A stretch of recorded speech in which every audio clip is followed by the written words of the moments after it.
Taib, alhamdulillah. Segala puji bagi Allah Azza wa Jal, yang mana dengan nikmatnya segala amal saleh disempurnakan di sisi Allah. Ibu-ibu dan akhwat yang dirahmati oleh Allah Subhanahu wa taala, Rasulullah SAW bersabda, afdalu dzikri la ilaha illallah wa afdalu du'ai alhamdulillah. Sebaik-baik zikir adalah, atau seutama-utama zikir, la ilaha illallah, dan seutama-utama doa alhamdulillah. Jadi kalau ibu-ibu, akhwat, ummahat ini mengucapkan alhamdulillah, dia itu sebenarnya apa? Berdoa. Alhamdulillah itu berdoa kita kepada Allah Subhanahu wa ta'ala. Ini hadisnya Rasulullah SAW, afdhalud du'ai alhamdulillah. Karena alhamdulillah ini mengandung di dalamnya kesyukuran yang pertama, yang kedua pujian terhadap Allah Subhanahu wa ta'ala. Makanya jangan bosan kita mengucapkan alhamdulillah, alhamdulillah. Sampai pun kita kena musibah mengucapkan apa? Alhamdulillahi ala kulli hal. Ini pelajaran di muqaddimah kajian kita pada pagi hari ini. Kaum muslimat yang dirahmati oleh Allah Subhanahu wa ta'ala, di nasihat yang ini menjelang nasihat-nasihat terakhir insyaallah, mungkin 2 kali pertemuan lagi insyaallah kita akan selesai dari kitab ini, Wasaya lin Nisa biidznillah ta'ala, atau 2 judul lagi biidznillah kita akan selesaikan kitab ini. Dan ini adalah judul yang ketiga terakhir. Syekh Abdul Razzaq bin Abdul Muhsin Al-Abbad hafizahullah ta'ala, beliau mengatakan, tata'akkadu fi hadzal zaman ala wajhil khusus, di zaman akhir zaman seperti ini secara khusus, yang mana di dalamnya banyak fitnah, banyak perkara-perkara yang melalaikan, hal-hal yang bisa memalingkan kita dari ketaatan kepada Allah Subhanahu wa ta'ala.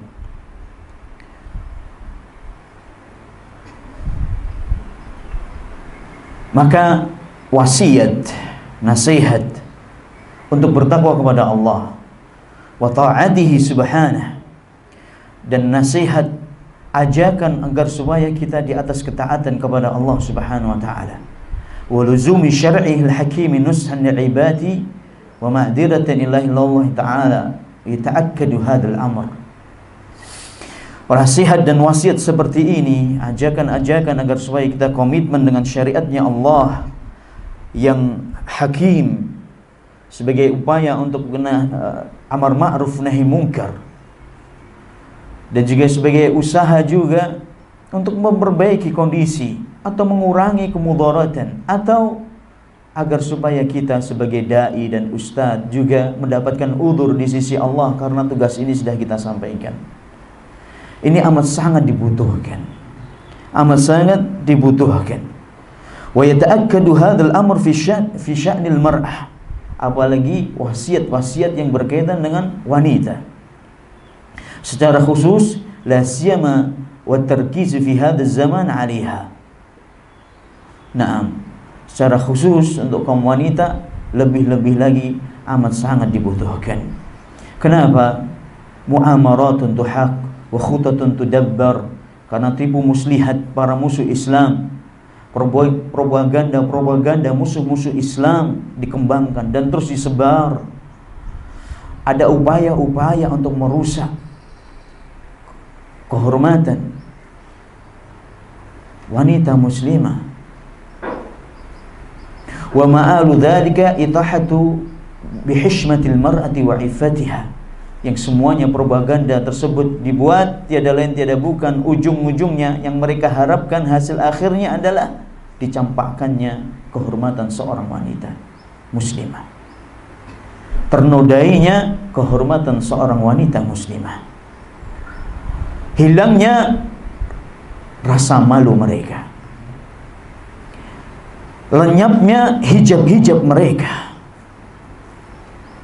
dan kehormatan mereka. Na'udzubillah min dzalik. Allah berpesan dalam surat An-Nisa, Masya Allah, dalam surat An-Nisa ya ummahat, dalam surat An-Nisa, karena saking pentingnya wanita, mulianya seorang wanita, dan Allah Subhanahu wa taala banyak juga memberikan wasiat-wasiat khusus kepada kaum wanita yang sudah kita jelaskan di pertemuan-pertemuan yang lalu. Allah membuat surat sampai dinamakan surat dengan nama surat apa? An-Nisa. Surat An-Nisa ayat 27. Wallahu yuridu an yatuba 'alaikum wa yuridu alladhina yattabi'una asy-syahawati an tamilu mailan 'azima.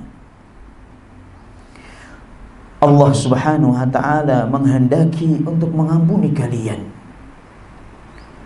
Adapun orang-orang yang mengikuti syahwat dan hawa nafsu mereka menghendaki agar supaya kalian ini menyimpang dari jalan Allah dengan penyimpangan yang amat sangat jauh, dengan penyimpangan yang besar, dengan melakukan dosa dan kelalaian. Adapun orang-orang yang mengikuti hawa nafsunya, mereka menghendaki kita secara khusus pada kaum wanita untuk menyimpang dari jalan Allah Subhanahu wa taala.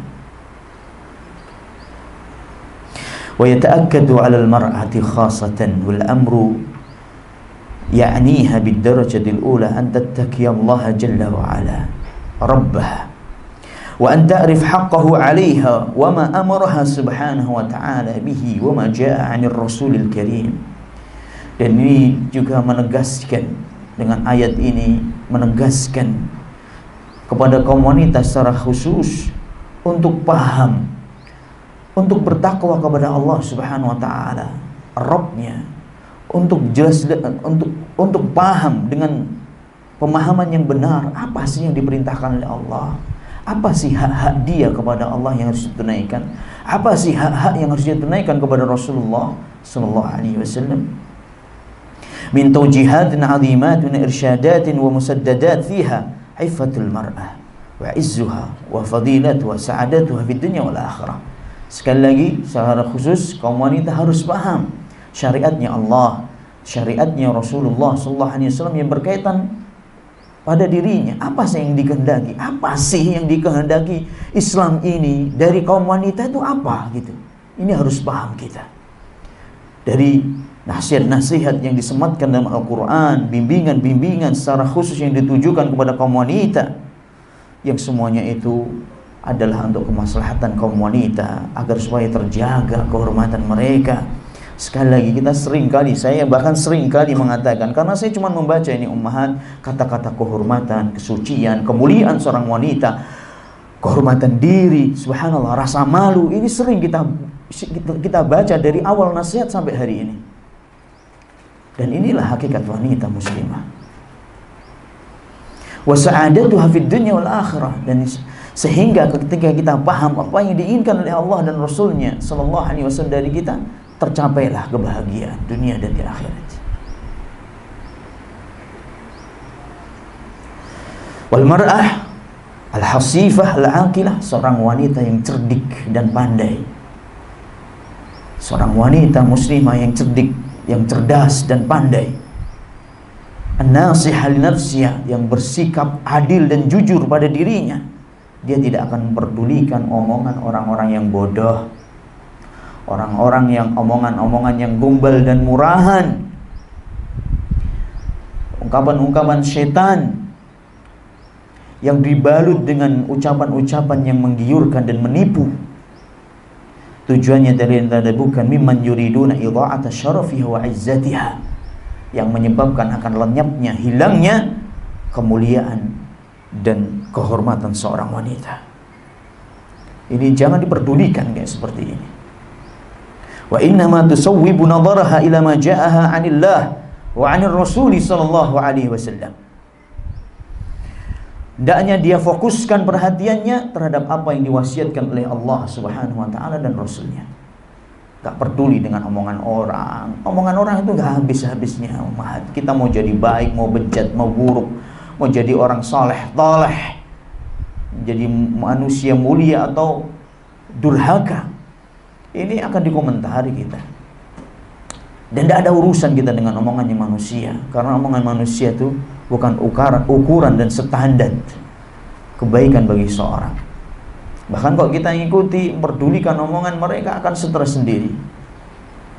Tanpa terkecuali di dunia ini tidak ada orang yang lepas dari omongannya manusia, sampai pun Rasulullah SAW. Sampai pun siapa? Rasulullah SAW. Subhanallah.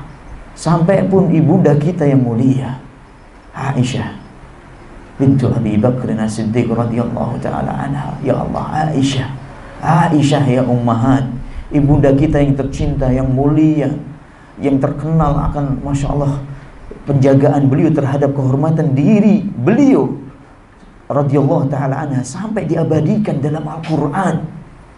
Gimana kemuliaan Aisyah radhiyallahu taala anha di sisi Allah Subhanahu wa taala. Itu aja dicemooh orang, dihina, dituduh, naudzubillah min dzalik, dengan tuduhan yang amat sangat picik dan keji. Bagaimana dengan orang yang selain beliau? Nah, makanya tidak usah pedulikan omongan manusia.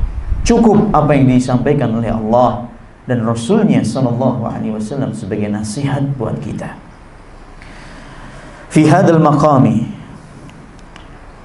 uridu salasata ahaditsin azimah. Di kesempatan yang bahagia ini, kata Syekh, aku akan sebutkan 3 hadis yang agung, yang sahih dari Rasulullah sallallahu alaihi wasallam. Ad'ul mar'ah, ini perkataan beliau, ad'ul mar'ata ala wajhil khusus an tata'ammalaha ta'ammulan daqiqa. Aku menyeru, aku mengajak kaum wanita, kata Syekh, aku mengajak kaum wanita untuk merenungi 3 hadis ini, merenungi 3 hadis ini, dan benar-benar memahaminya serta introspeksi diri dengan 3 hadis ini, di mana 3 hadis ini mengandung, mencakup nasihat yang amat sangat agung di dalamnya. Yang pertama, ummahat, ini yang pertama, hadis Abu Sa'id Al-Khudri. Ditulis hadis dari Abu Sa'id Al-Khudri, bahwasanya Rasulullah SAW bersabda,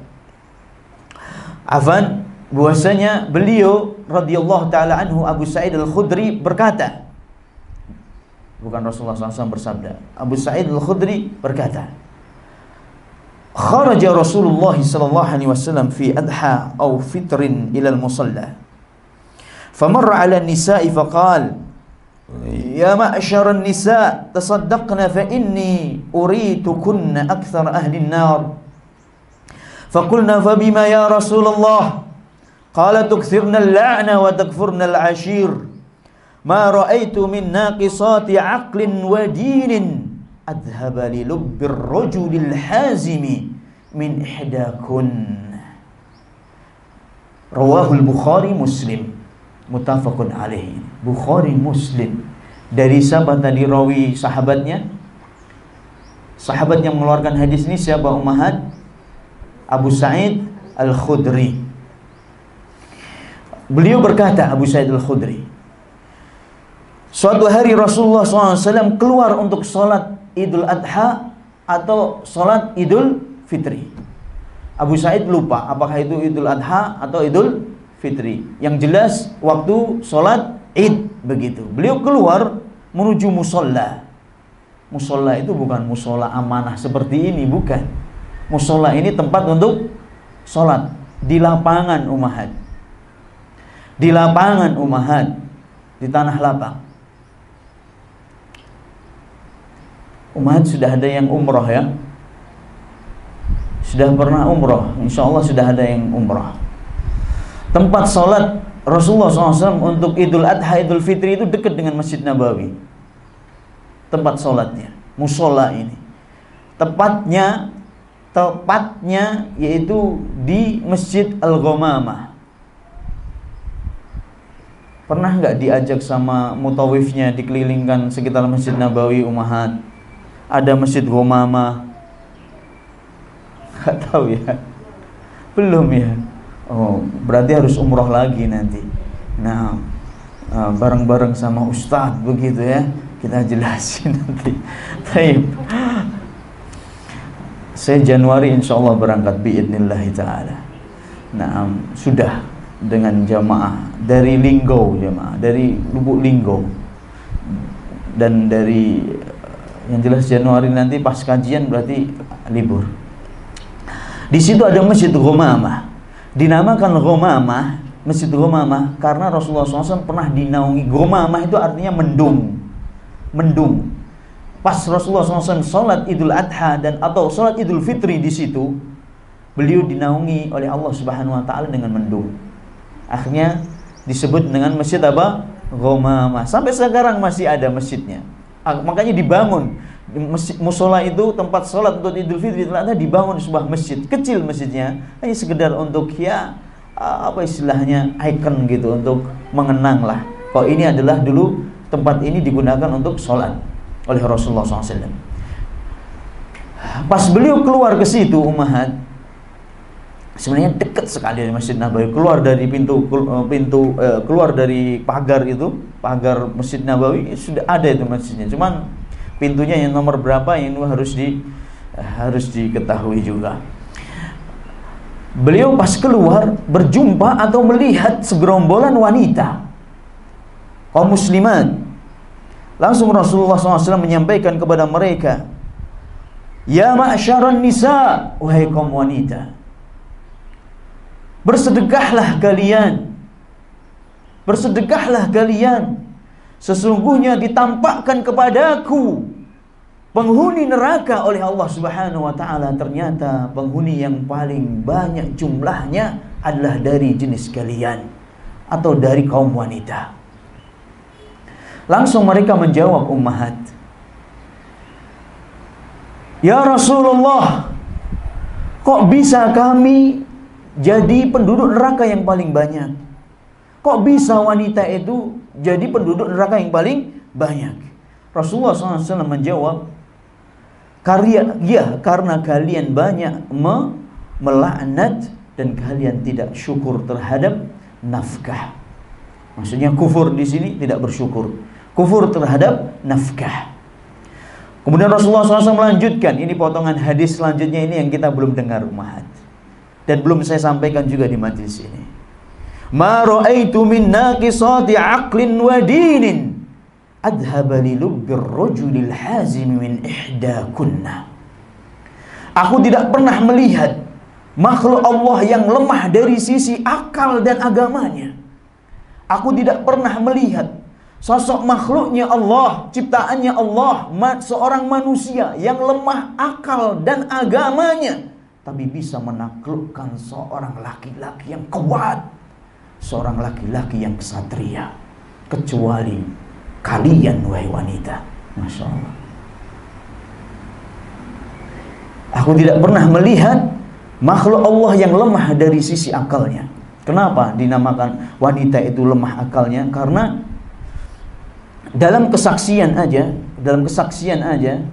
kalau untuk mengundang seorang wanita jadi saksi, kalau laki-laki satu saksi cukup umpamanya. Kalau perempuan harus berapa? 2. Nah ini, saya mau berhutang ini umpamanya dari seorang si fulan, umpamanya saya mau hutang sama Pak Simon ini. Pak Simon itu adalah murid kita di sini. Pak Simon, saya mau hutang. Berapa Ustaz? 100.000 aja. Ana minta harus ada saksi, Ustaz. Ya, oke, datangkan saksi. Saksinya cukup 1 orang saja menyaksikan transaksi hutang piutang tersebut. Dan ini sunnah. Ini sunnah, ummahat. Dalam hutang piutang kita mengundang atau mengadakan saksi. Untuk laki-laki 1 orang cukup. Tapi kalau perempuan harus berapa? 2. Nah, ini dari sisi akalnya aja dah lemah. Maksudnya dari segi akal lemah, tidak seperti kaum laki-laki. Karena Allah menghukumi, Allah yang menetapkan hukum ini. Kok perempuan harus 2, laki-laki 1? Ini Allah yang menetapkan. Nah, dari sini makanya syariat mengatakan bahwa wanita itu lebih lemah dari sisi akal dari kaum laki-laki. Ustaz, tapi banyak juga perempuan-perempuan yang lebih pintar daripada laki-laki. Iya, kalau person iya. Tapi secara umum bahwasanya wanita secara umum mereka adalah lebih lemah daripada kaum laki-laki. Banyak dalilnya. Di antaranya ar-rijalu qawwamuna 'alan nisa. Seorang laki-laki, ini dalam surat An-Nisa juga. Qawwamuna 'alan nisa, lebih mampu menanggung, bertanggung jawab, mengurusi sesuatu daripada kaum perempuan. Qawwam. Ini laki-laki itu harus qawwam. Makanya kalau laki-laki enggak qawwam, bukan laki-laki ummahat. Kalau ikhwah bilang sama saya, Ustaz, istri ana belum mau Ustaz, dak galak pakai jilbab yang besar Ustaz. Iya, karena antum belum laki-laki. Ana jawab gitu. Laki-laki itu bisa memakaikan jilbab besar istrinya. Kalau belum bisa, berarti Anda belum laki-laki. Harus qawwam, harus mampu. Nah, ini.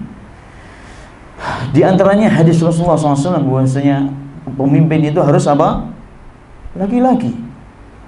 Pemimpin itu harus, maksudnya yang memimpin secara umum, hakim, pemimpin sebuah negara atau negeri harus laki-laki, itu dalam Islam. Dan ada ancaman, maksudnya di sana la yuflihu qaum walla amrahum imra'atan, tidak akan beruntung sebuah kaum apabila dia menunjuk sebagai pemimpin yang mengurusi urusan mereka adalah seorang wanita. Taib. Adapun lemah agamanya karena dia separuh dari umurnya tidak sholat. Separuh dari umurnya tidak apa? Salat. Ketika dia masih dalam kondisi produktif ya, bukan menopause. Masih produktif. Separuh dari umurnya tidak apa? Tidak sholat. Bayangin ini ummahat. Makanya dalam riwayat disebut, dalam Al-Quran disebutkan, ini insyaallah ummahat tahu semuanya surat ini. Qul a'udzu birabbil falaq min syarri ma khalaq wa min syarri ghasiqin idza waqab wa min syarrin naffatsati fil 'uqad. Dan dari penyihir-penyihir wanita yang meniupkan di buhul-buhul dengan jambi-jambi mereka, meniupkan jambi-jambi dan mantra-mantra di buhul-buhul mereka. Kita berlindung dari godaan atau kita berlindung kepada Allah dari fitnahnya penyihir wanita. Kenapa sih dalam surat ini kalau penyihir wanita disebutkan? Padahal banyak juga penyihir lagi. Kenapa ya ummahat? Karena kebanyakan penyihir itu dari kalangan wanita. Dan sihirnya wanita itu lebih apa? Kuat daripada sihirnya kaum laki-laki. Ada yang berpendapat seperti itu. Kenapa? Karena memang kecenderungannya kepada syaitan itu kuat sekali wanita. Karena separuh dari umurnya tidak apa? Tidak sholat. Ini. Makanya mudah sekali wanita ini tergoda, mudah sekali terombang-ambing, mudah sekali terfitnah, mudah sekali murtad, keluar, menyimpang, lupa. Ini mudah sekali. Kenapa? Karena separuh dari umurnya tidak apa? Salat. Emosi, gak tertahan, segala macam lah. Marah dikit, kalau engkau jantan ceraikan aku bi. Masya Allah. Kalau engkau jantan ceraikan aku. Ada sebuah buku judulnya Kalau Engkau Jantan Ceraikan Aku. Marah dikit ngomongnya cerai. Coba kalau cerai itu di tangannya wanita ummahat, Masya Allah. Berarti suami ini semuanya cerai semua, dicerain semuanya. Saya pernah kunjung ke sebuah rumah sakit. Pas yang sakit itu ya ada keluarga, pas dia di marah-marah gitu, marah sama-sama suaminya, saya ceraikan kamu, gitu ngomongnya. Masya Allah. Ana bersyukur, Alhamdulillah yang jadikan cerai itu bukan di tangan. Alhamdulillah, segala puji bagi Allah yang telah menjadikan syariat cerai ini bukan di tangannya kaum wanita, tapi di tangannya kaum laki-laki. Coba kalau di tangannya wanita. Ini lemah agama. Karena lemah agama, mudah terprovokasi, mudah ikut-ikutan gitu. Ketemu ummahat di kajian bawa jam tangan bagus, bawa tas bagus. Kok ya aneh ya? Kok juga lemah di jingok ya itu ya? Lemah disentuh, lemah kelihatannya anak juga pengen itu. Masya Allah. Nah ini ittaqillaha fi anfusikum. Hendaknya kita bertakwa kepada Allah pada diri kita. Sudah lemah akal dan agamanya, tapi mampu menaklukkan seorang laki-laki yang kesatria. Ini yang ngomong Rasulullah SAW, bukan saya. Laki-laki yang Masya Allah, dulunya pemimpin yang dihormati, berwibawa di hadapan rakyat dan umatnya, di kabilahnya, ditakuti, tapi hancur hanya gara-gara seorang wanita. Sahih enggak jamaah? Betul enggak ummahat? Betul enggak ummahat? Betul. Betul aja, katakan betul aja. Kalau enggak Anda nyatakan enggak betul, berarti enggak membenarkan apa yang disampaikan siapa? Rasulullah SAW. Nah, taib. Aku tidak pernah melihat makhluk yang lebih lemah akal dan agamanya, tapi mampu menaklukkan seorang laki-laki yang hazim, yang kuat, yang tangguh. Nah, hadis yang kedua. Hadis ini diriwayatkan oleh Abi Udzainah As-Sadafi radhiyallahu Abu Udzainah As-Sadafi anna Rasulullah SAW qala khairu nisaikumul wadudul waludul muatiyah khairu nisaikumul wadudul waludul muatiyah al muwasiyatu idza taqayna Allah wa syarru nisaikumul mutabarrijatul mutakhayyilat wa hunnal munafiqat la yadkhulul jannata minhunna illa mislul ghurabil a'sam. Dalam hadis yang diriwayatkan hadisnya oleh Al-Imam Al-Baihaqi dengan sanad yang sahih dari Abu Udzainah As-Sadafi, seorang sahabat yang mulia, beliau mengatakan Rasulullah SAW bersabda, dengarkan ummahat, akhwat, wasiat Rasulullah SAW dengan penuh keimanan. Sebaik-baik wanita kalian, kata Rasulullah SAW, dengarkan, sebaik-baik wanita kalian yang besar cintanya dan banyak anaknya, al-muwatiyah, yang baik hati dan membuat orang nyaman di sekitarnya, al-muwasiyah, pandai menghibur orang yang sedang kena musibah, pandai melipur lara orang, pandai menghibur hati yang sedih. Idza taqayna Allah, apabila mereka bertakwa kepada Allah. Jadi besar cintanya pada suaminya, banyak anaknya, baik orangnya, suka menghibur, dan dia bertakwa kepada Allah. Idza taqayna Allah, ini sebaik-baik wanita, kata Rasulullah sallallahu alaihi wasallam. Wa syarru nisaikumul mutabarrijat, seburuk-buruk wanita kalian, kata Rasulullah SAW, yang bersolek, yang berhias, bersolek seperti berhiasnya kaum jahiliyah. Mutabarrijat, mengumbar aurat. Mutakhayyilat, sombong. Tabarruj, suka bersolek, suka berbuka-buka aurat, sombong. Wahunnal munafiqat, dan mereka itu adalah wanita-wanita munafik, kata Rasulullah SAW.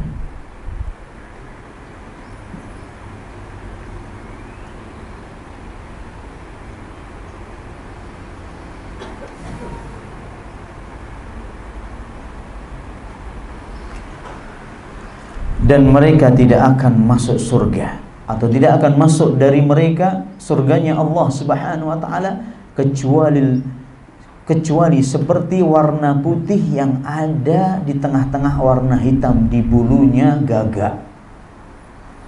Pernah lihat gagak yang ada warna putihnya, ummahat?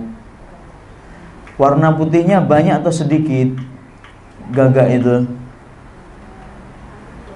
Oh, berarti belum tahu. Berarti gagak itu pada umumnya semuanya warnanya hitam. Kadang-kadang ada gagak-gagak jenis tertentu, namanya al-ghurabul a'sam dalam bahasa Arab. Ghurabul a'sam, gagak yang bagian atas kepalanya, di atas kepalanya itu ada warna apa? Putih sedikit gitu loh. Ada bulu putihnya di atas kepalanya, atau bagian lehernya itu ada sedikit warna putih. sisanya seluruh tubuhnya hitam semuanya. Ini namanya ghurabul a'sam.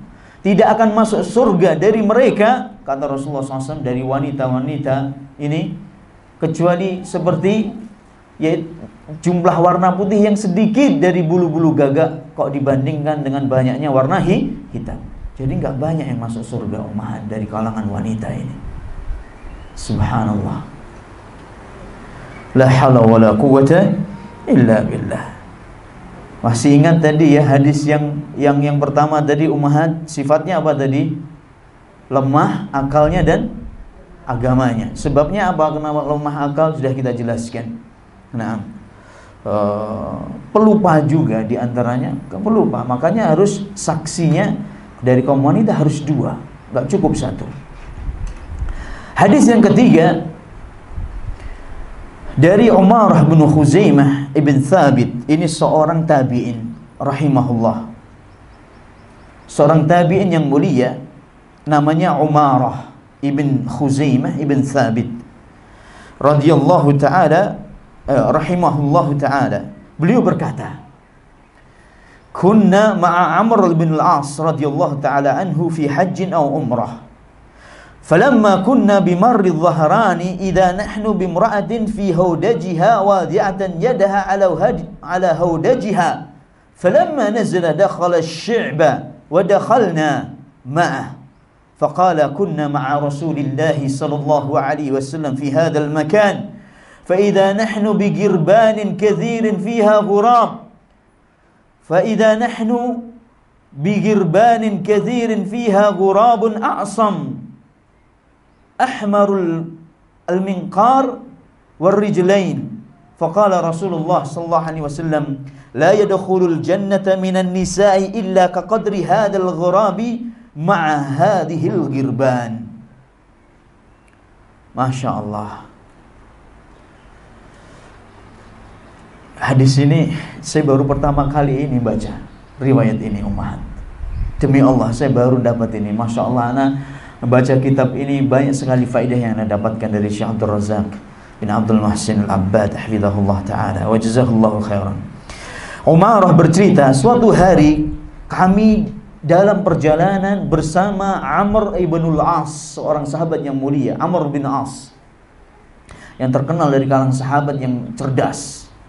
Amr bin al-As radhiyallahu ta'ala anhu, kami suatu hari ini setelah Rasulullah SAW meninggal.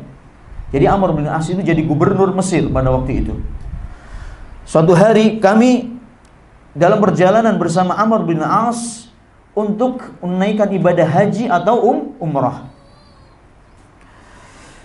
Tatkala kami sampai di sebuah daerah namanya Marr-Dhahran, di Marr-Dhahran, nama daerah namanya Marr-Dhahran, kami berpapasan dengan seorang wanita. Dan wanita ini berada dalam sekedupnya. Tahu sekedup ummahat? Ummahat tahu sekedup? Tenda kecil yang ditaruh di atas apa? Berarti tidak tahu ya. Padahal ini sekedup ini hanya untuk wanita loh yang pakai ini. Tapi tidak tahu ya kayak gini. Tidak apa-apa. Makanya kasih tahu. Sekedup ini tenda kecil yang ditaruh di atas onta ummahat.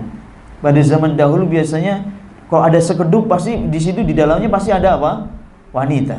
Biar nggak kelihatan oleh orang, makanya dikasih sekedup gitu ya, kayak tenda kecil begitu. Tapi di atas apa?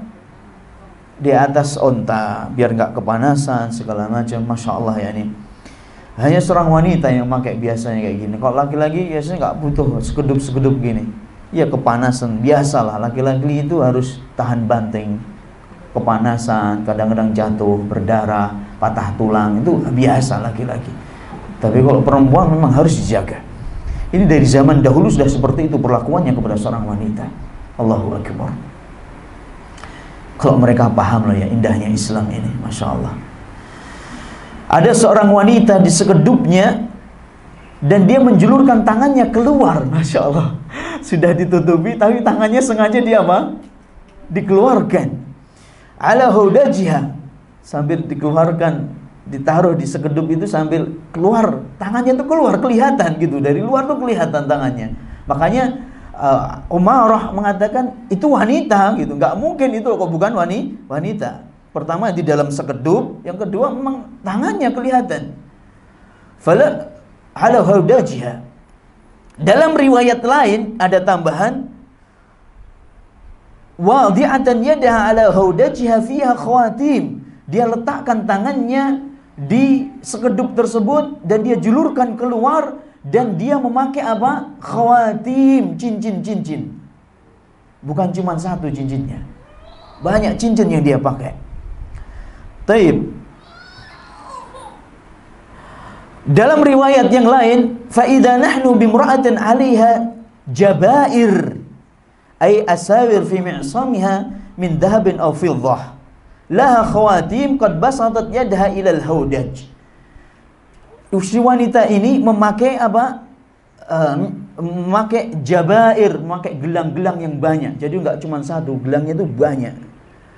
Gelang tapi yang tebal itu kayak pembungkus tangan itu loh ummahat. Bukan yang kecil-kecil gelangnya. Yang kayak seperti apa ya istilahnya? Ditaruh di lengan itu semuanya, ditempelin plak gitu. Emas semuanya tapi. Gelang bukan gelang yang biasa, gelang yang dipakai kebanyakan orang sekarang ini. Ada gelang-gelang yang modelnya besar banget, seolah-olah lengan itu dibungkus begitu. Dibungkus dengan apa? Emas. Dia memakai membungkus lengan dari emas atau perak. Bayangin ini. Jadi Masya Allah, jadi cinta berhias memang itu wataknya siapa? Wanita dari zaman dahulu. Yang terbuat dari emas atau perak. Dan dia juga pakai, katanya Umarah, dan dia juga pakai cincin-cincin yang banyak. Masya Allah. Dan Amr bin As juga melihat wanita tersebut. Maksudnya lihat tangannya yang dikeluarkan dengan perhiasan yang dia tampakkan. Langsung Amr bin As langsung berhenti dan mengambil tempat celah yang ada di bukit terdekat dari beliau. Ada di situ ada bukit, ada celah untuk istirahat. Beliau istirahat ke situ, masuk ke celah tersebut dari bukit tersebut, dan Umarah juga ikut juga masuk. Kemudian Amr bin As berkata, dengarkan ini ummahat. Ya Allah, dengarkan ummahat. Beliau mengatakan,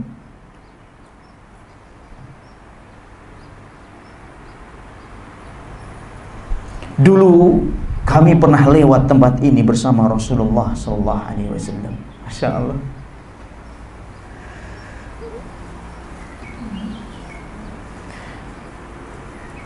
Dulu kami lewat di tempat ini bersama Rasulullah sallallahu alaihi wasallam. Dan di tempat ini dulu kita jumpai banyak burung gagak yang hitam. Nah, yang ada sedikit warna putihnya di atas kepalanya. Dan burung gagak tersebut paruh dan kakinya berwarna hitam kemerah-merahan. Kemudian Rasulullah SAW bersabda kepada kami, tidak akan masuk surga dari kalangan wanita. Masya Allah. Tidak akan masuk surga dari kalangan wanita kecuali seperti jumlah bulu warna putih yang ada di kepalanya apa? Burung gagak kalau dibandingkan dengan sisa warna hitam di seluruh ujur tubuhnya. Hanya sedikit sekali. Hanya sedikit apa? Sekali, sambil menunjuk ke burung gagak yang ada di sekitarnya Rasulullah SAW beliau. Hanya segitu loh, itu loh, warna putih yang sedikit itu loh. Di sini hadisnya minan nisa, dari kalangan wanita semuanya. Kecuali hanya sedikit yang masuk surga, kata Rasulullah sallallahu alaihi wasallam. Ya Allah ya ummahat. Amr bin As di tempat tersebut, di mana beliau pernah safar di tempat itu, lewat tempat itu bersama siapa? Rasulullah sallallahu alaihi wasallam, dan mendengar hadis ini sallallahu alaihi wasallam. Dan kali ini beliau safar tanpa didampingi oleh Rasulullah SAW, tanpa ada Rasulullah SAW di sisi beliau radhiyallahu taala anhu, tapi bersama sahabat beliau yang lain dari kalangan tabi'in, di antaranya Umarah rahimahullah taala, dan qaddarallah ma syafa'al, di tempat tersebut beliau melihat seorang wanita yang menampakkan perhiasannya. Teringat hadis ini ummahat. Allahu akbar. Syekh Abdul Razak setelah menyebutkan 3 hadis di atas, ta'ammali hadhil ahadits tsalatsah. Saudariku, renungi 3 hadis di atas dengan perenungan yang dalam. Bagaimana Rasulullah SAW mengingatkan kita akan neraka. Mengingatkan kita akan neraka. Bukan cuma itu, mengingatkan kita juga bahwasanya kebanyakan penghuni neraka dari kalangan wanita. Dan juga Rasulullah SAW mengingatkan kepada kita atau menyebut surga, jannah, dan menyebut juga bahwasanya sedikit yang masuk dari kalangan wanita di jannah tersebut. Rasulullah SAW menyampaikan hadis ini ummahat bukan untuk membuat kita itu putus asa ummahat, bukan. Kok kebanyakan wanita ya Ustaz? Ustaz itu yang disebut hadisnya itu terus dari dulu, maunya gitu. Bukan untuk membuat kita putus asa, bukan. Taqniyatan lil mar'ah min rahmatillah wala tayisan laha min rauhi. Bukan untuk menggembosi wanita biar putus asa dari rahmatnya Allah, bukan. Wa innama qala dzalika alaihi salatu wassalam nushan linisa'i wa tahdhiran lahunna mimma yujibu sakhatullahi jalla wa ala wa uqubatah. Akan tapi Rasulullah SAW menyebutkan ini untuk memberikan peringatan yang keras pada kita, tahdiran kepada kita, pada kaum wanita. Hendaknya kita menghindar dari segala bentuk perkara, perbuatan, ucapan yang bisa mengundang murkanya Allah dan bisa mengundang hukuman dan azabnya Allah kepada kita. Ini tujuannya. Harus hati, biar kita hati-hati, waspada. Jangan sampai kita terjumus pada perbuatan yang bisa mengundang murkanya Allah, mengucapkan kalimat yang bisa mengundang laknatnya Allah pada diri kita. Naudzubillah min dzalik. Mengatakan suatu ucapan, melakukan suatu perbuatan yang mengundang azabnya Allah Azza wa Jalla pada kita. Ini jangan sampai. Tujuannya ini, biar kita hati-hati, waspada. Wa mimma yufdi bil mar'ati ila dukhulin nar wa ila tilka al-uqubat al-madhkurah fi tilka al-ahadits asy-syarifah. Yang mana kalau kita sampai berani melakukan atau mengucapkan suatu perbuatan yang bisa mengundang laknat Allah dan adabnya Allah, akhirnya hasil akhirnya apa? Membuat kita tercampakkan ke api neraka Allah. Naudzubillah min dzalik. Alaysa minal jadidi bil mar'ah an takifa waqfatan sadiqatan muta'ammilan bi hadil hadis. Sudah seyogyanya seorang wanita untuk memfikirkan hadis ini dengan sejujurnya dan berupaya untuk menyelamatkan dirinya dari adab Allah Subhanahu wa taala. Apa sebab tadi yang bisa menyeret orang pada perbuatan dosa? Apa saja tadi? Sebab-sebab al-baliyah kubur allati aujibat katsir min nisa' uqubat. Apa saja yang bisa menyebabkan wanita ini diseret ke api neraka? Di antaranya at-tabarruj was-sufur, bersolek, berlebihan. Tidak pada tempatnya. Bukan untuk orang yang berhak untuk kita bersolek. Was-sufur, buka-bukaan, buka aurat. Wal khuyala, khuyala ini sombong. Wa muwarasatu tilkal a'mali wal 'amali ala fitanir rijal. Dan dia lakukan itu, dia lakukan bersolek, berhias, buka-bukaan aurat, berjalan berlenggak-lenggok, keluar pakai parfum, tujuannya untuk memfitnah apa? Kaum laki-laki. Inilah yang bisa menyeret kaum wanita kepada neraka. Makanya Rasulullah SAW mengatakan, ma ra'aitu min naqisati aqlin wa din. Tidak pernah aku melihat makhluk Allah yang lemah akal dan agamanya tapi mampu menaklukkan seorang laki-laki yang kuat dan perkasa, kecuali seorang wanita, kata Rasulullah SAW. Tidak bisa yang bisa melakukan menaklukkan tersebut kecuali hanya perempuan. Wal mar'ah la'aqilah tarba'u bi nafsiha Adapun wanita yang berakal, cerdas, memikirkan akan kehormatan dirinya, mencari keselamatan dirinya, mengupayakan kebahagiaan dan keselamatan dirinya dan di dunia dan di akhirat, dia akan berusaha untuk mendidik dirinya di atas pendidikan Al-Quran dan sunnahnya Rasulullah Sallallahu Alaihi Wasallam. Dia berusaha untuk menjauhkan dari perkara-perkara yang bisa mengundang azab dan murkanya Allah Subhanahu Wa Taala. Coba renungi ummahat, apa yang dilihat oleh Amr bin As. Bayangin, ini di zamannya sahabat loh ummahat, masih ada sahabat, masih ada, ini sudah terjadi seperti ini ya ummahat. Tilkal marah fi dzalikal makan. Dia renungi, Amr bin As melihat seorang wanita di tempat tersebut menampakkan perhiasannya. Dia pakai perhiasan sebanyak-banyaknya, gak cuman gelang dipakai, cincinnya dipakai, dan banyak, gak cuman satu cincin. Bayangin, banyak cincin. Nah, dia tampakkan itu cuman tangannya saja kok, bahkan gak seluruh tangannya, sebagian dari tangannya saja. Dia tampakkan perhiasannya yang ada di tangan tersebut, di jari jemarinya, jari-jarinya yang lentik mungkin.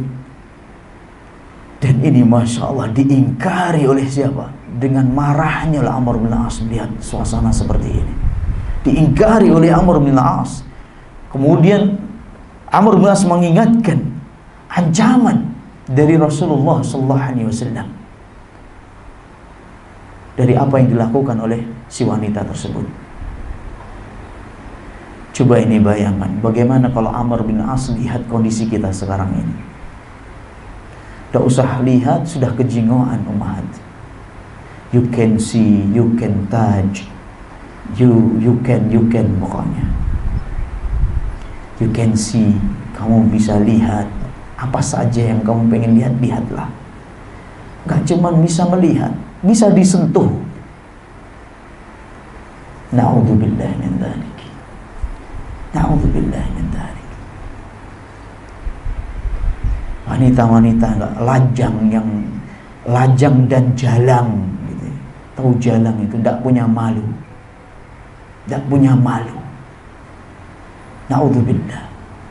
Sampai jijik kita lihatnya. Ngeri kita lihatnya ya umat. Sedih, pahit, getir rasanya kita melihat kenyataan yang amat sangat memilukan. Apa yang dilakukan sebagian wanita-wanita di zaman sekarang ini, bahkan dari kalangan wanita muslimah, nasallahu alaihi wasallam, suhur, tabarruj, umbar aurat, bersolek, berhias, pakai parfum, sengaja memperlihatkan tonjolan-tonjolan tubuhnya, makanya pakai baju-baju yang ketat, sempit. Tidak tahu, saya mikirnya itu masukannya baju itu bagaimana? Apa kasih oli, pakai minyak jelantah begitu kali ya? Sampai Masya Allah ya nih, bingung kita itu makainya gimana gitu caranya.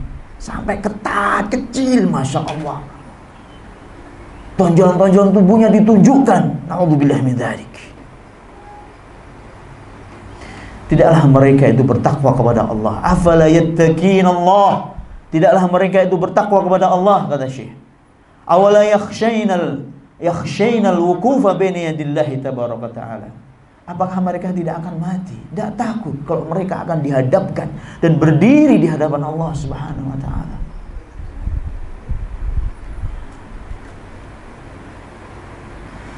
Syekh kemudian juga mengatakan, "Famada tarjul mar'ah sawa'an fi dunyaha aw fi ukhraha indama tabarraja."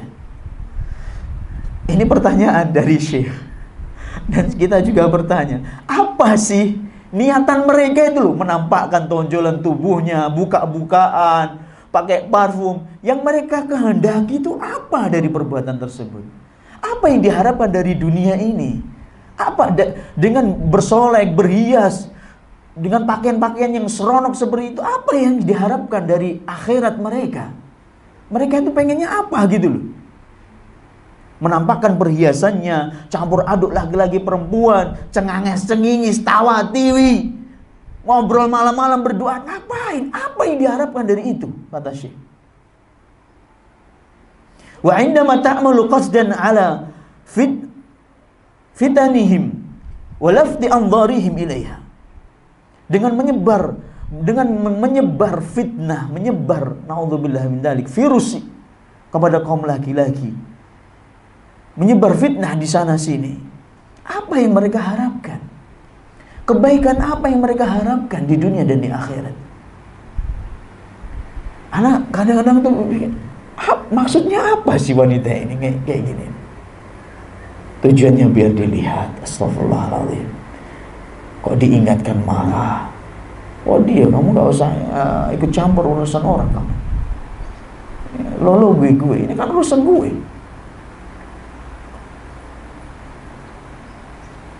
Astagfirullahaladzim. Bingung juga saya umat, kadang bingungnya gimana, kita mau negur, kita juga takut fitnah, gak ditegur, siapa yang mengingatkan akhwat-akhwat seperti ini, wanita, akhyar bukan akhwat, akhyar, akhwat liar, akhyar seperti ini siapa yang mengingatkan coba? Bingung juga, kita itu dibuat bingung sendiri kadang-kadang saya itu, Masya Allah. Mau ngomong kita juga takut salah ngomong, takut bukan takut salah ngomong, takut fitnahnya. Kalau sudah pakai minyak wangi itu ummahat, astagfirullahaladzim. Kalau sudah wanita keluar pakai parfum itu, naudzubillah min dzalik. Tanya pada kaum wanita, kaum laki-laki ummahat yang pernah mencium bau parfumnya wanita di jalan. Wallah, makanya kok dihukumi oleh Rasulullah SAW sampai dibilangi pezina itu layak. Kok seorang wanita pakai parfum sampai dibilang hiya zaniyah, pezina, itu layak ummahat. Apa yang diharapkan dengan perbuatan-perbuatan seperti ini coba? Tidak kebaikan dia dapatkan, tidak kebahagiaan dia peroleh, yang diperoleh laknat. Bayangin, laknatnya Allah, murkanya Allah, dihukumi pezina oleh Allah. Munafiqat, wanita-wanita munafik tidak akan mencium bau surga dalam hadis yang lain. Allahu Akbar. Adapun wanita yang berakal, kata Syekh, fa innaha ba'idatun kullal bu'di an hadhil a'mal. Mereka amat sangat jauh dari perbuatan-perbuatan seperti ini. Khaifatun minallah Rabbil alamin. Mereka takut kepada Allah, Rabb semesta alam, Dzil jalali wal kamal, yang maha agung dan perkasa dan maha sempurna. Harisatun ala ta'atillahi wa naili ridha. Dia akan berusaha, berupaya, bersemangat untuk bisa mentaati Allah dan menggapai ridhonya Allah Subhanahu wa taala. Di penghujung pembahasan ini Syekh memberikan kabar gembira, ucapan selamat bagi wanita-wanita seperti ini dengan sebuah hadis dari Rasulullah SAW yang diriwayatkan oleh Abdurrahman bin Auf, seorang sahabat yang mulia. Dan hadis ini dikeluarkan oleh Imam Ahmad, atau sanadnya dikeluarkan oleh Imam Ahmad dalam musnadnya.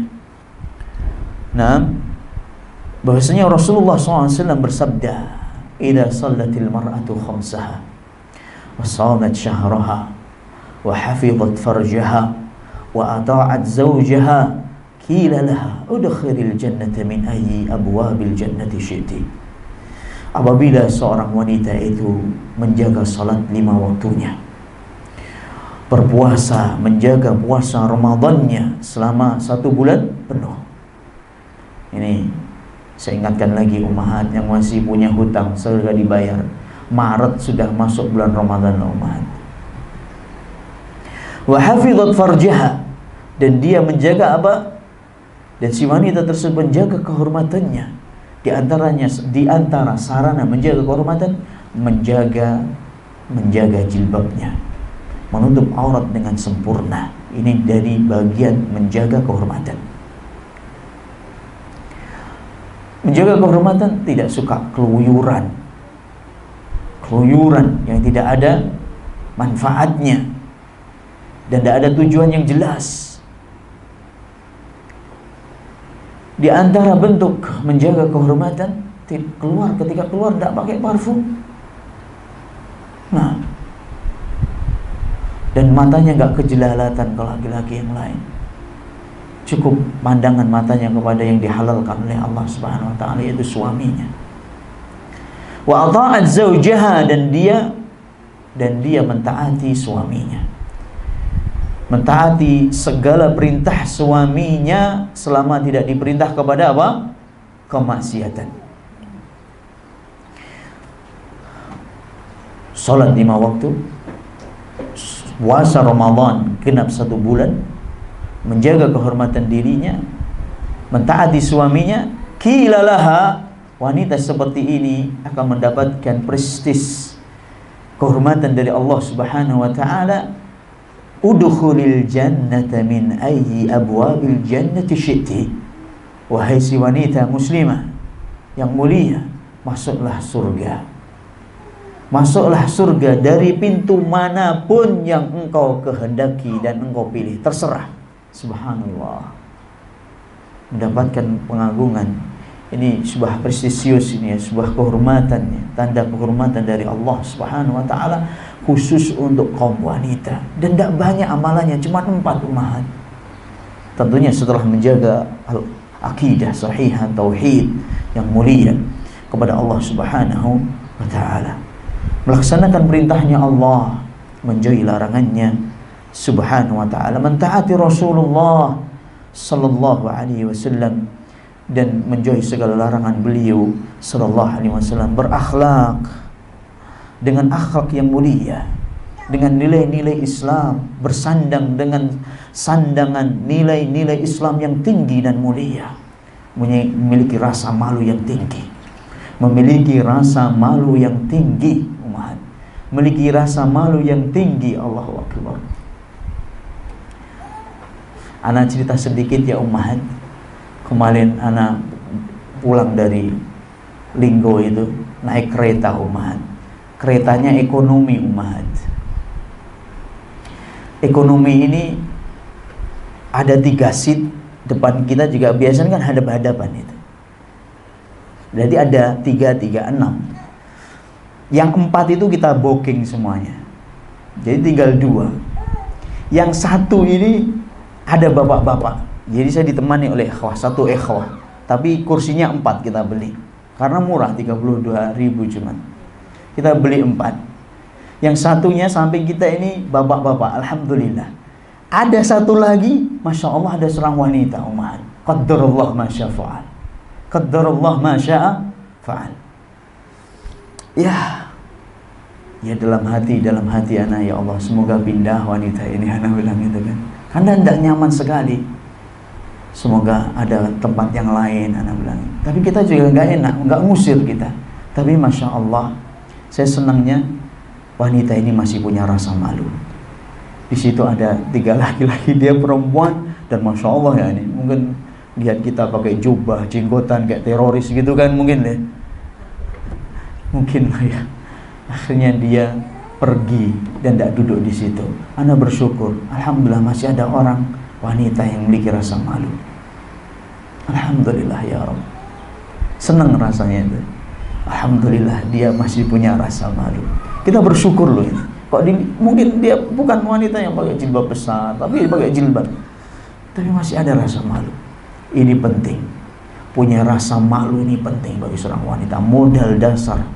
Fitrah yang suci, yang mulia bagi seorang wanita itu, fitrahnya adalah malu.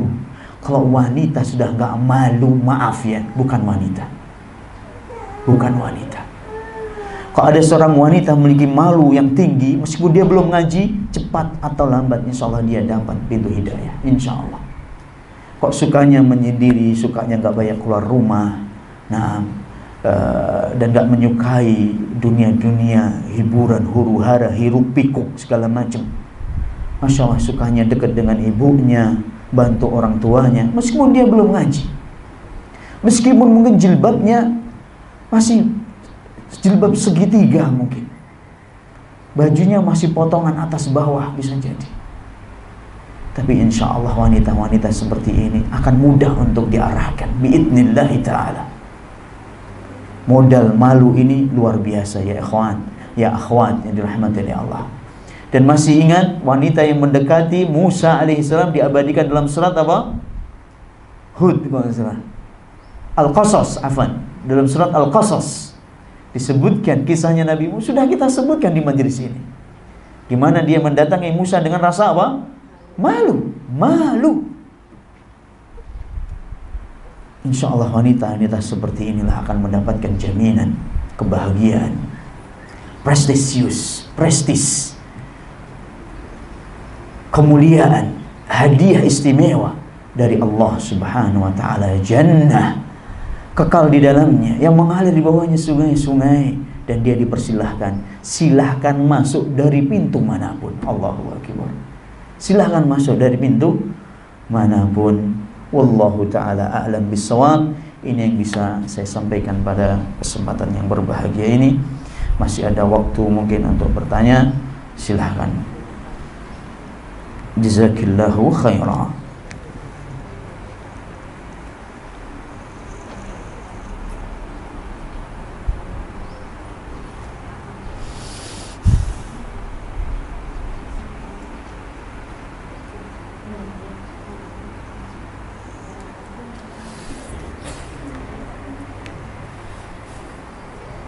Gak ada pertanyaan.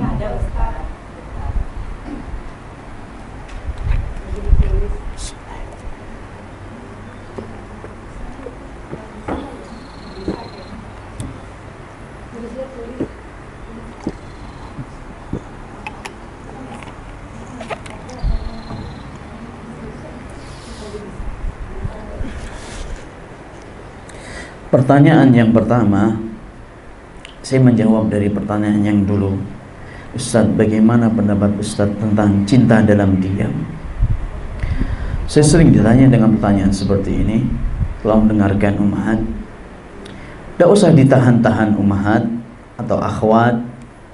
Kalau akhwat terutama yang belum nikah, yang mungkin yang hadir di sini, atau sampaikan kepada akhwat yang belum nikah dan sudah berumuran nikah, tidak ada salahnya kita menawarkan diri kita kepada seorang yang menurut kita dia itu orang baik. Atau ummahat sendiri, ummahat menawarkan putrinya kepada seorang laki-laki yang dipandang dia seorang laki-laki yang saleh, laki-laki yang baik, diridhai dari sisi akhlak dan budi pekertinya, dan juga agama, akidah dan manhajnya terpercaya. Gak cuman agamanya dan akidahnya saja, gak cuman ngaji salaf aja, enggak. Ngaji sunnah aja gak cukup, harus juga dinilai dari apa? Akhlaknya. Karena ini kriteria yang diberikan oleh Rasulullah SAW.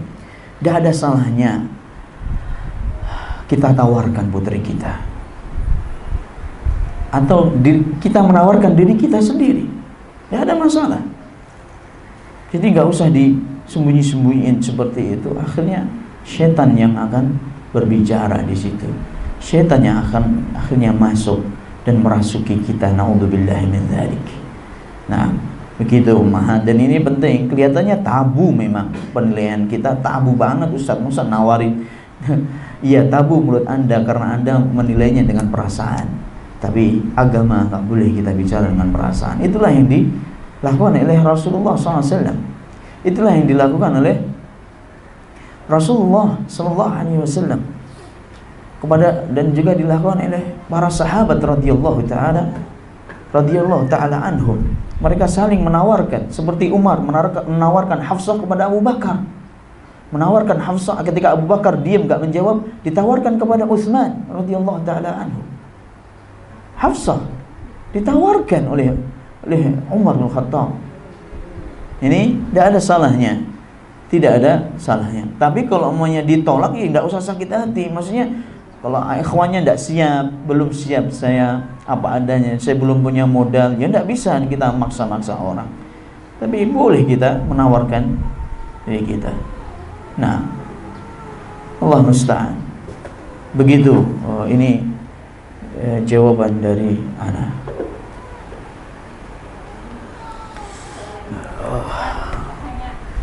Silahkan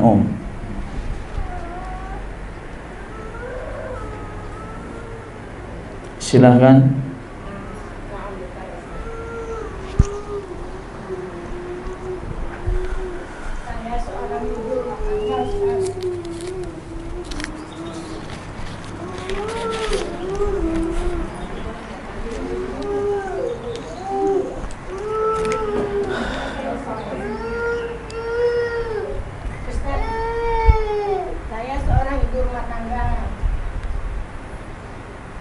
Nah, Kan kita kan sebagai seorang istri kan suka dikasih uang oleh suami untuk biaya hidup kita sehari-hari. Jadi sebagai seorang istri kan kita dikasih biaya makan itu kan uangnya nggak habis, Ustaz. Kita kumpulin. Setelah banyak kita membeli sesuatu. Saya pikirkan itu sudah hak kita sebagai istri kan. Nah, setelah itu saya beli barang sesuatu tanpa sepengetahuan suami saya, memakai nama saya. Setelah barang itu saya beli, saya bilang baru sama suami. Nah, suami itu bilang, kok gini katanya. Ya kan ini kan merasakan uang kita pribadi karena sudah dikasih setiap bulan kan kita dikasih, karena suami kan bilang ini untuk keperluan kamu sebulan, terserah mau diapain. Jadi kita berkomitmen kan, berarti itu uang kita. Tapi rupanya itu salah, katanya itu dosa besar. Jadi saya itu merasa, Ustaz, dosa besar sama suami saya tanpa membeli sesuatu tidak dengan izin dia, dengan nama saya. Bukan maksud saya, maksud saya untuk memikirkan diri saya sendiri. Harta itu bukan untuk pribadi saya, saya untuk kita, untuk sama-sama. Saya ingin sekali-sekali nama saya. Apakah itu dosa besar, Ustaz? Apa gimana, Ustaz? Mohon penjelasannya, Ustaz. Jazakillahu khairan, barakallahu fiik atas pertanyaannya. Wallahu ta'ala alam, Allahu musta'an, alaihi tukulan, la hawla wa la quwwata illa billah, wa billahi nasta'in.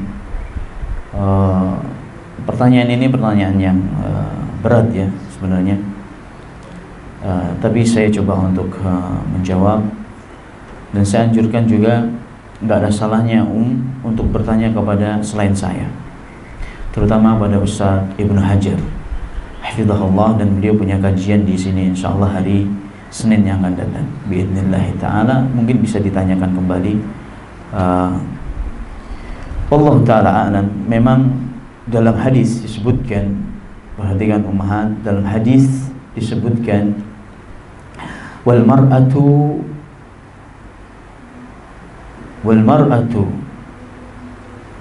ra'iyatun fi baiti zawjiha, ra'iyatun fi baiti zawjiha wa hiya mas'ulatun an ra'iyatiha. Seorang wanita itu pemimpin juga di rumah suaminya, maksudnya posisinya di bawahnya suami. Dia bertanggung jawab mengurusi rumah suaminya. Maksudnya di sini mengurusi anaknya, amanat yang diamanatkan kepadanya dari harta untuk memanage harta, untuk harta kebutuhan dalam satu bulan.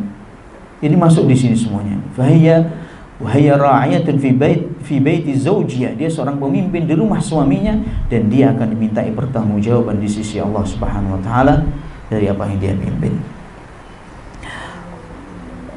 Bagusnya ummahat, saya nggak bisa mengatakan bahwa itu dosa besar atau dosa kecil atau tidak berdosa. Bagusnya ummahat,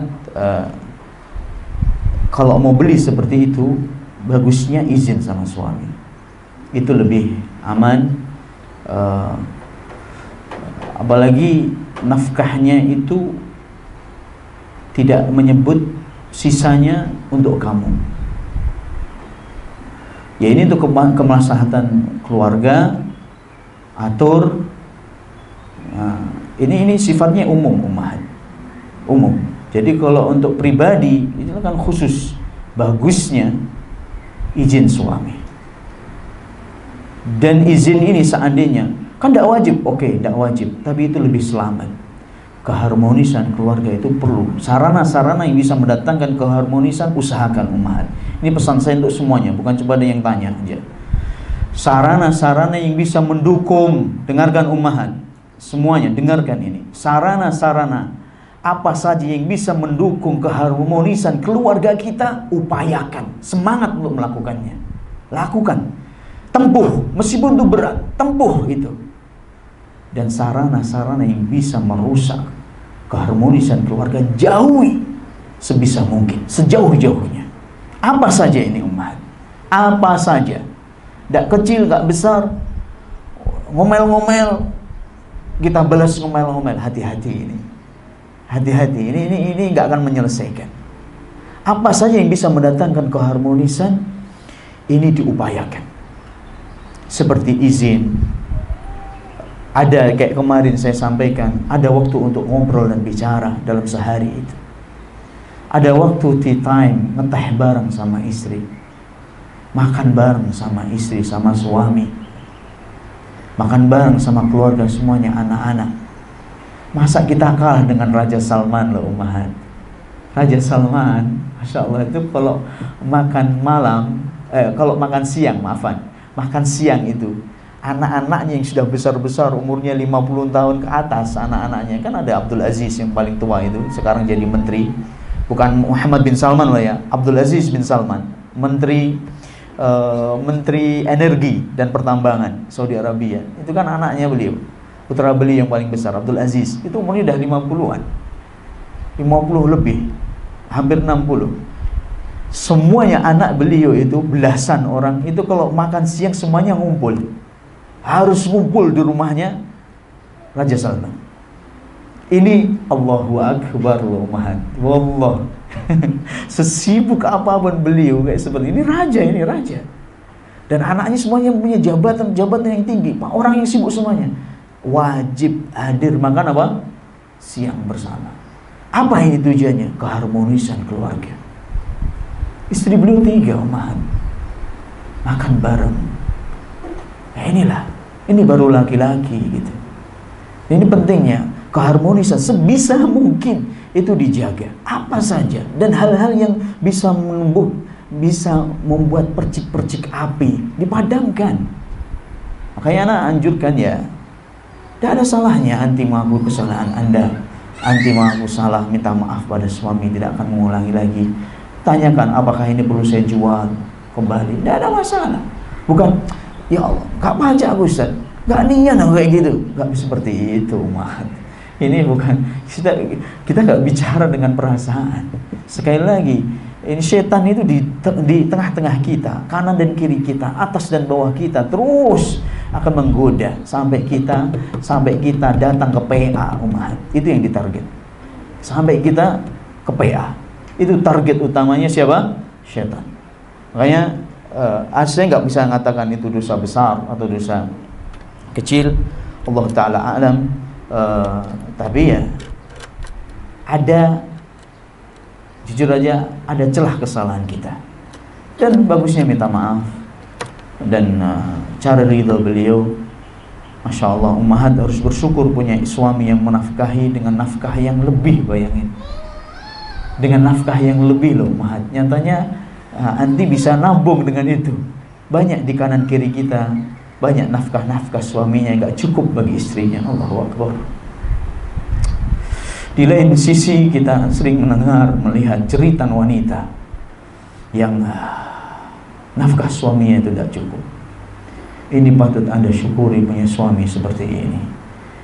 Positive thinking, jangan kasih celah setan untuk masuk di tengah-tengah keluarga Anda. Wallahu ta'ala alam. Pertanyaannya kok panjang banget ya? Kok kayak nulis makalah gitu loh umat ini. Kalau ini gimana cara bacanya itu saya?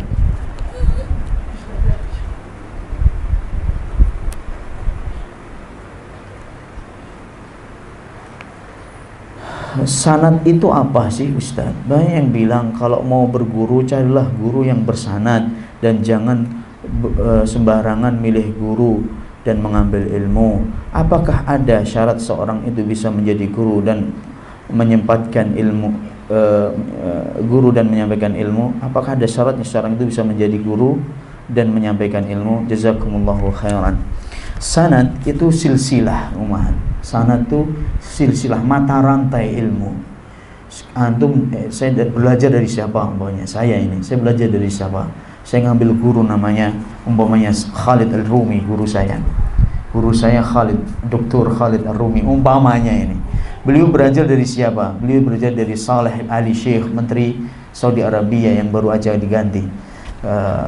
Saleh Ali Sheikh ini anak keturunan yang keenamnya Syekh Muhammad bin Abdul Wahab. Beliau berguru dari ayahnya, dari kakeknya, dan juga Syekh bin Baz. Sampai terus, ini sanad. Urut-urutannya itu bisa dicari. Urut-urutannya itu bisa dipertanggungjawabkan dalam menuntut ilmu. Itu sanad, literatur, istilahnya ya di mata rantai. Kamu menuntut ilmu dari siapa? Terus gurumu dari siapa? Dari siapa? Sampai ke Rasulullah SAW, sampai ke para sahabat radhiyallahu taala anhum. Seperti itu. Terutama dalam ilmu qiraah Al-Quran dan hadis ini terutama dalam ilmu apa? Qiraah, atau maksudnya dalam masalah Al-Quran, mengambil Al-Quran dan hadis, terutama dua hal ini. Ini dianjurkan, bukan wajib hukumnya, dianjurkan, dan sebuah keutamaan dan fadilah, sebuah keutamaan dan sebuah kemuliaan kalau dia bisa mengambilnya dengan sanad sampai ke Rasulullah Sallallahu Alaihi Wasallam. Dua bidang hadis. Dari dua ini yang amat sangat diutamakan yaitu Al-Quran. Kok bisa dua-duanya? Kok enggak paling enggak Al-Qurannya ini? Nah, paling enggak Al-Qurannya ini. Taib. Apa syaratnya? Apakah ada syarat seorang itu bisa menjadi guru dan menyampaikan ilmu? Iya, jelas dah. Ada syaratnya. Syaratnya dia harus seorang yang berilmu. Dia paham apa yang dia sampaikan, dan dia tahu akan kesahihan apa yang dia sampaikan. Dia bisa dipertanggungjawabkan apa yang dia sampaikan. Menguasai alat-alat dalam ilmu agama ini. Alat-alatnya apa? Menguasai bahasa Arab, menguasai ilmu balaghah, ma'ani, bayan, badi, tahu ini maksudnya apa kata-kata ini, kok dimajukan, ini diakhirkan, paham. Menguasai paling enggak alat-alat dalam ilmu agama kita ini, kan ada alat-alatnya umat. Ada ilmu nahwu, ada ilmu lughah ini bermacam-macam juga. Ini paling enggak dia bisa menguasai. Nah, kalau pengen jadi guru itu ya, untuk menjadi guru paling enggak harus punya ilmu alatnya dan bisa dipertanggungjawabkan apa yang dia sampaikan. Kalau dia mengambil buku-buku yang benar-benar buku yang amanat, bukan bukan buku-buku yang tidak jelas dari mana rujukannya. Dari mana rujukannya? Di sini kita mengkhianati ilmu dan mengkhianati umat. Nah, dan juga nggak mesti harus jadi alim yang kuat, yang menguasai hafal Quran, hafal hadis kutubus sittah. Tidak harus. Paling enggak kita punya ilmu alat tadi dan paham dan menjaga amanah ilmiah dari ilmu yang kita sampaikan. Maksudnya hadisnya sahih atau dhaif, dia sampaikan, bukan disembunyikan, bukan nyampaikan hadis lemah terus dibangga-banggakan hadis itu seolah hadis yang sahih. Ini berkhianat namanya. Untuk tahapan jadi guru memang sebenarnya kita nggak tergesa-gesa juga, memang prosesnya panjang. Kita aja masih belajar terus. Nah, tapi Allah musta'an, sebenarnya jujur aja anak itu nggak layak jadi guru sebenarnya, umat. Nggak layak untuk duduk di sini ini. Nggak layak untuk dikatakan ustaz, dai, thalibul ilmi. Nggak layak. Belum apa-apa kita ini. Tapi permasalahan nggak ada yang lain gitu loh. Nggak ada yang lain. Akhirnya kita diturunkan juga. Allah musta'an. Semoga Allah mengampuni segala kekurangan kita. Bagaimana caranya membahagiakan suami, Ustaz?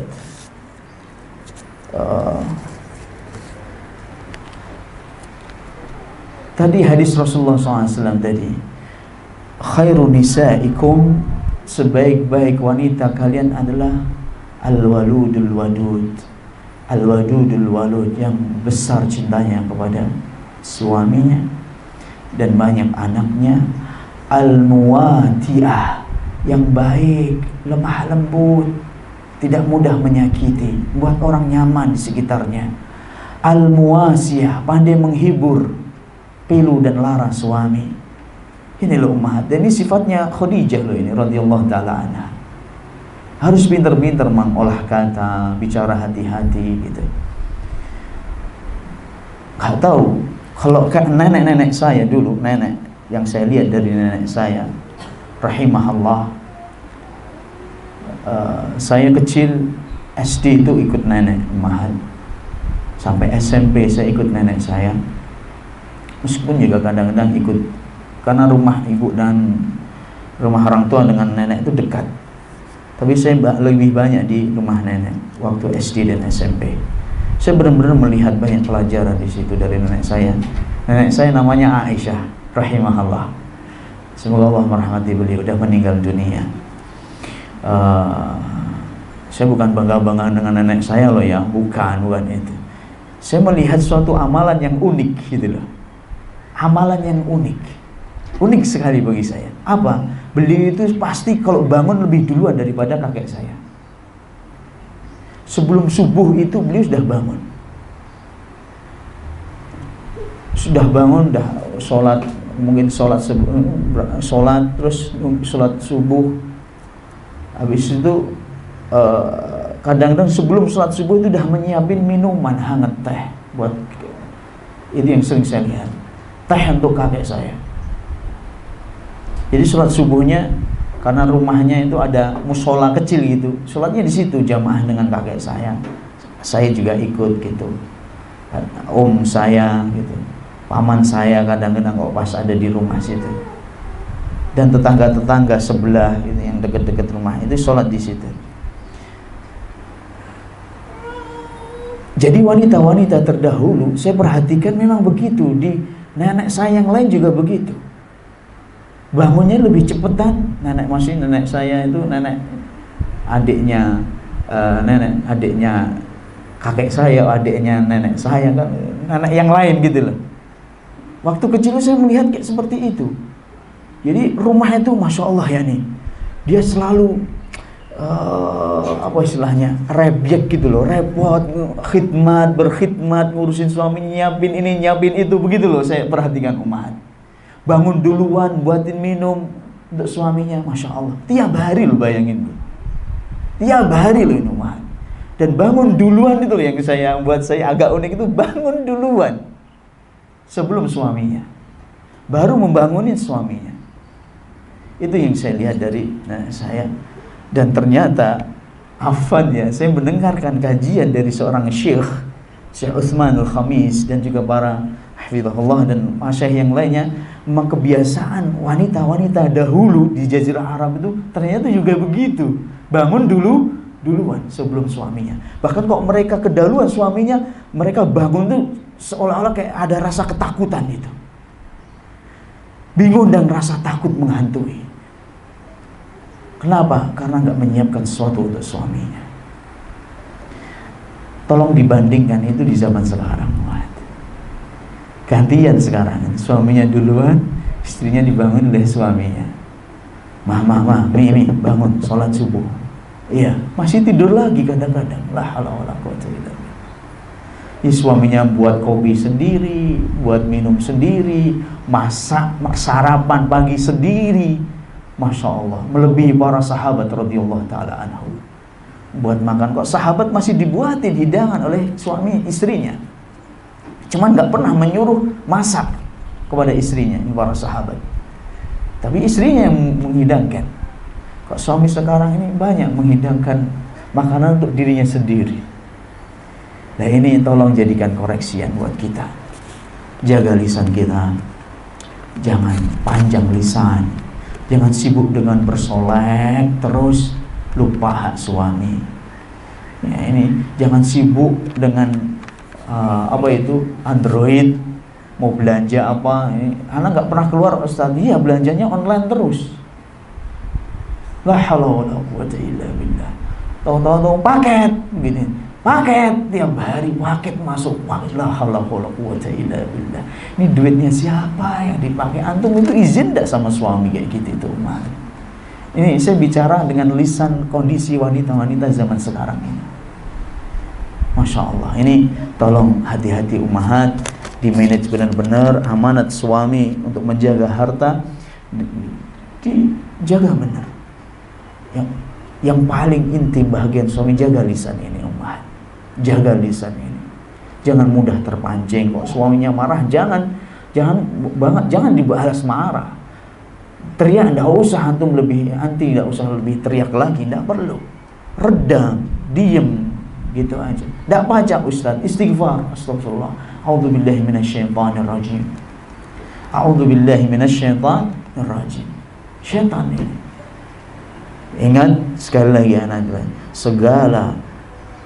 segala sarana yang bisa menghantarkan kita kepada kebahagiaan, keharmonisan, upayakan.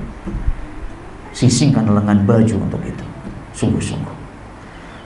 Rasulullah SAW bersabda, "Idza aradallahu subhanahu wa ta'ala li ahli baitin khairan adkhala 'alaihimur rifqa." Kalau Allah menghendaki kebaikan bagi anggota keluarga, kalau Allah menghendaki kebaikan bagi sebuah keluarga, maka Allah akan sematkan, masukkan kelemah lembutan di rumah tangga tersebut. Gak ada suara piring pecah, gak ada teriakan, gak ada suara-suara binatang. Keteduhan, sejuk, nyaman, rileks, gitu ummahat. Ini tolong diupayakan. Allah musta'an. Pertanyaan yang terakhir,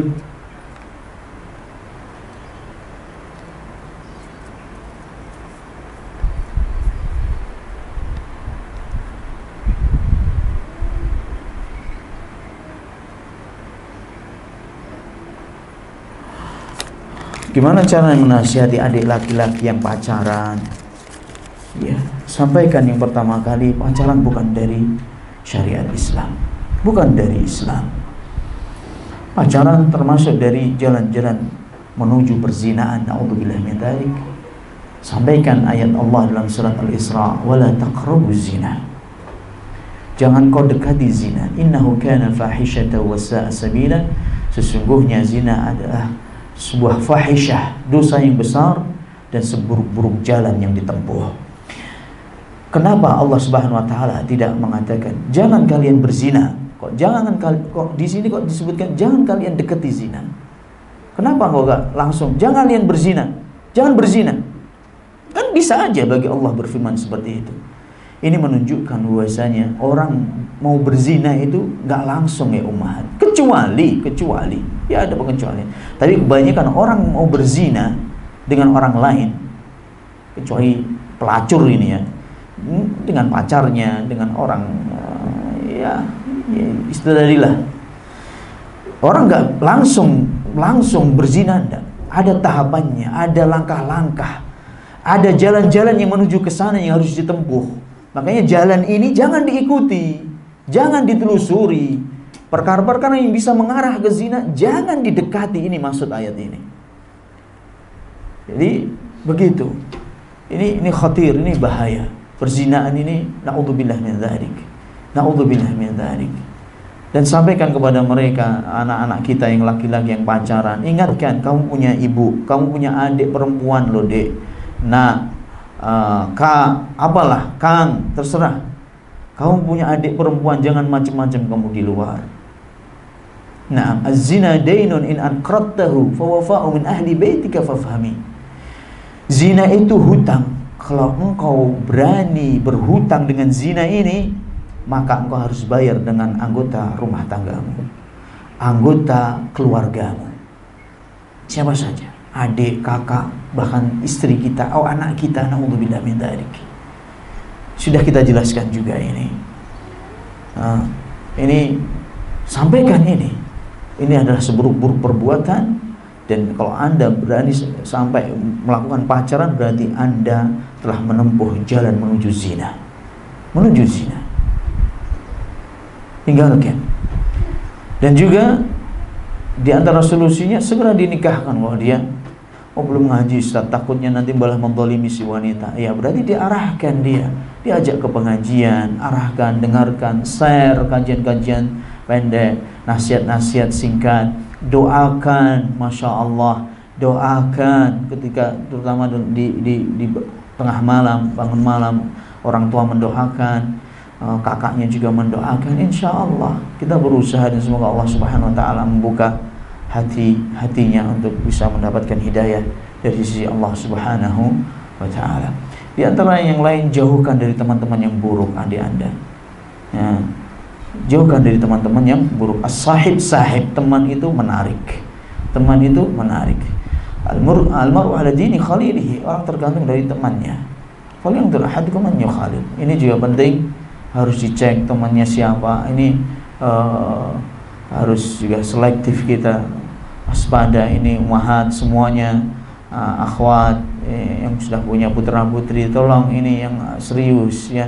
Harus kepo kita ini, harus kepo isi HP anak kita itu apa, dicek, lihat kamu punya teman kamu perempuan, semuanya nama-nama perempuan tolong dihapus, tidak perlu itu, tidak penting ini. Sudah ini bahaya umat. Alasan apapun hapus, yang bukan ya, itu bukan mahramnya suruh hapus, jauhi. Nah, gimana Ustaz kalau ada anak kita mahasiswa dan biasanya ada kerja kelompok, ya kerjain kelompok, sudah kerjain aja, tidak mesti harus berhubungan, kerjain. Nah, tidak mesti harus berhubungan. Allah musta'an. Yang jelas kita tunjukkan kasih sayang kita nggak cuma dalam ucapan, tapi juga harus dalam sikap. Yang sampai datang satu hari anak kita dilabrak orang gara-gara menghamili anaknya, segala macam. Dan ini hal-hal seperti ini saya ceritakan seperti ini bukan omong kosong loh, umat. Ada seorang bapak, ikhwah bahkan sudah ngaji sama saya, nelpon pagi-pagi sama saya nangis-nangis, Ustaz, saya temuin anak gadis saya kelas 2 SMA itu telanjang di kamar sama laki-laki. Terjadi nih umat. Na'udzubillah min dzalik. Na'udzubillah min dzalik. La haula wala quwwata illa billah. Terus apa ini? Pusing saya dengarnya itu. Akhirnya apa? Polisikan sudah. Gimana lagi? Polisikan dia. Karena ini nanti pelecehan seksual di bawah umur, dikasuskan mungkin. Akhirnya bawa ke polisi. Coba kalau sudah kayak gini nih gimana sudah berbuat zina, na'udzubillah min dzalik.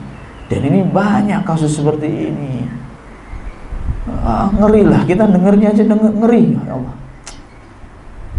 Muak rasanya tuh sudah kayak hal seperti ini. Awalnya kita teledor, kita biarin, nggak peka, nggak sensitif kita, nggak mau kepo. Ya seperti itu akhirnya.